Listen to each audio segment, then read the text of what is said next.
I hear we are going analog in 2026, and I love the trend of the analog bag. It's got to be one of my favorite trends on the internet to date.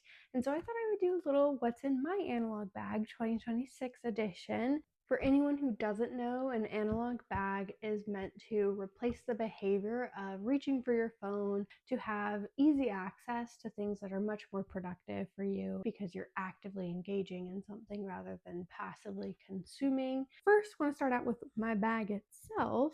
You may notice it says ETC, that stands for etc. Those are not my initials, as you might notice.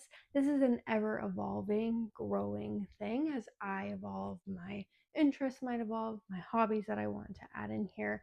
It's pretty much a never ending list. So the first thing I have in my analog bag is my coloring book and some fine tip markers. This coloring book is ACOTAR themed. I think it's a great hobby to get into because pretty much anyone can do it. It doesn't require a ton of thought or creativity. You can kind of just do it mindlessly, and it's also really calming. Then we have my journal and journaling supplies. This is my Paper Republic Grand Voyager pocket notebook. I have a couple of inserts in here, one of which is what I call my mind dump journal. So this is what I grab when I have some thoughts in my mind I just want to get out and put that on paper. And then my journaling supplies for on the go.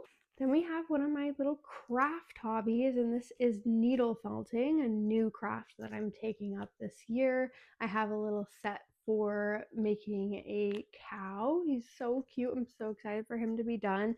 And then my supplies are in this little free people pouch here to keep it all together. This is also another easy hobby you could pick up. It does require a little more thought than the coloring. However, it's also very easy. I think anyone can do it. Then we have some puzzle books in here. These are the thing that I grab the most when I just want something quick. Then we have my knitting supplies. Knitting is definitely a little bit of a more intricate hobby, but it's fun to learn new things, new stitches.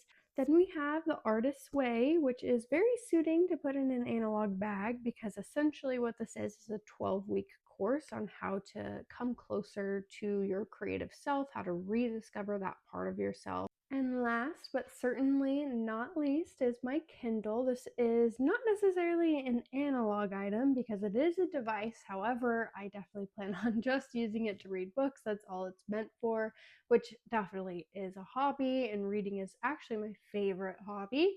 So we'll be using this and grabbing for this quite often. And that is it for what is in my analog bag.